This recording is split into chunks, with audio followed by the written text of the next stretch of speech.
দ্বিতীয়বারের মতো যাচ্ছি ইলিশ হান্টে। আগেরবার ছিল মোল্লা বাহিনী, আর এবার যাচ্ছে আদনান বাহিনী।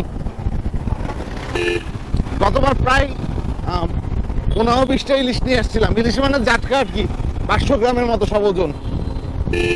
এবার খুব অল্প ইলিশ নিতে যাচ্ছি আমরা কাইতালাঙ্গা বাজার। এই কাইতালাঙ্গা, কাপ্তেন অ্যাংলা বাজার। নাম শুনলে মনে হবে বাংলাদেশের কোনো বাজার না, নেপালের কোনো বাজার।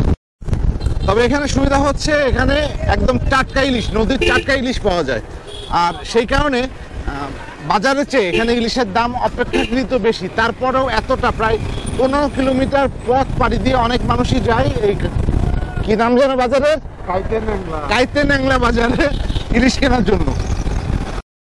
বটিয়াঘাটায় যখন আমি এই রোড দিয়ে কোথাও যাই, প্রতিবারই এই রোডটাকে কেমন যেন অদ্ভুত সুন্দর লাগে।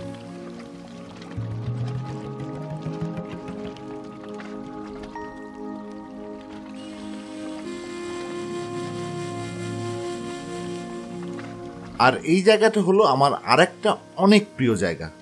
এক সাইডে নদী, আর এক সাইডে রোড। এখানে আমার প্রিয় মানুষদের নিয়ে বেশ কয়েকবারই ঘুরতে এসেছি। আমরা চলে আসছি কাতিয়া নাংলা বাজার।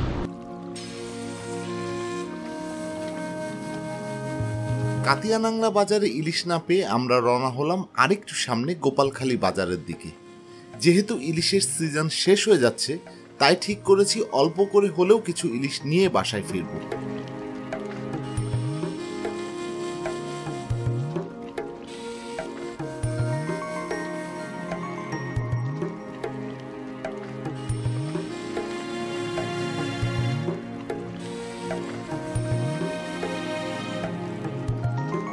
গোপালখালী বাজারে আমরা অল্প কিছু ইলিশ পেলাম, তবে বেশিরভাগই অতিরিক্ত ছোট।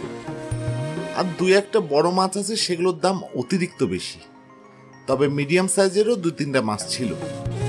সেই মিডিয়াম সাইজের মাছ এবং কিছু ছোট মাছ কিনলাম। মিডিয়াম সাইজের মাছগুলোর ওজন 500 গ্রাম করে এবং 1000 টাকা কেজি। আর কয়েকটা ছোট মাছ কিনলাম যেগুলোর ওজন ছিল 300-400 গ্রাম করে এবং দাম প্রায় 650 টাকা কেজি। শহর থেকে এত দূর এসে মাছ কেনার কারণ হলো এখানে একদম নদী থেকে তোলা টাটকা মাছ পাওয়া যায়। কিন্তু শহরের বাজারে যে ইলিশগুলো দেখেন সেগুলোর বেশিরভাগই পুরনো ইলিশ মাছ। টাটকা মাছ পাওয়ার সম্ভাবনা খুবই কম। আগামী 13 তারিখ থেকে বন্ধ হয়ে যাচ্ছে ইলিশ মাছ ধরা। তখন আর এই ধরনের টাটকা মাছ একেবারেই পাওয়া যাবে না। তখন বাজারে কিছু পুরনো মাছ পেলেও পেতে পারেন।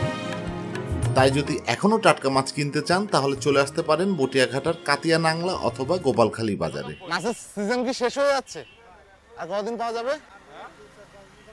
2-4-5 দিন। ও, তার মানে এখন অলমোস্ট আমরা লাস্ট টাইমে আসছি মাছ নিতে। আমি ইলিশ মাছের বেশ বড় একজন ফ্যান, কিন্তু গত সরকারের কৃপায় ইলিশ মাছ এখন বাংলাদেশের সাধারণ মানুষের ধরাছোঁয়ার বাইরে। ব্যাপারটা দুঃখজনক। আমাদের দেশের সাধারণ মানুষ তার নিজের দেশেরই ইলিশ মাছ খেতে পারবে না, এটা খুবই অন্যায়। যদিও এদেশে যাদের ক্ষমতা থাকে তাদের প্রতি অন্যায় বলে কোনো শব্দ থাকে না। তবে যেহেতু এবার ইলিশ মাছ কম এক্সপোর্ট করা হয়েছে, সেই হিসেবে ইলিশ মাছের দাম এবার অনেকটা কম থাকা উচিত ছিল, কিন্তু তা হয়নি। এদেশে দিনে দিনে যে ভয়ঙ্কর সিন্ডিকেট তৈরি হয়েছে তা ভাঙতে অনেক সময় লাগবে। হয়তো একদিন সেই সিন্ডিকেট ভাঙবে ইনশাআল্লাহ। তখন হয়তো বাংলাদেশের সাধারণ মানুষের ধরাছোঁয়ার মধ্যে চলে আসবে আমাদের জাতীয় ইলিশ মাছ।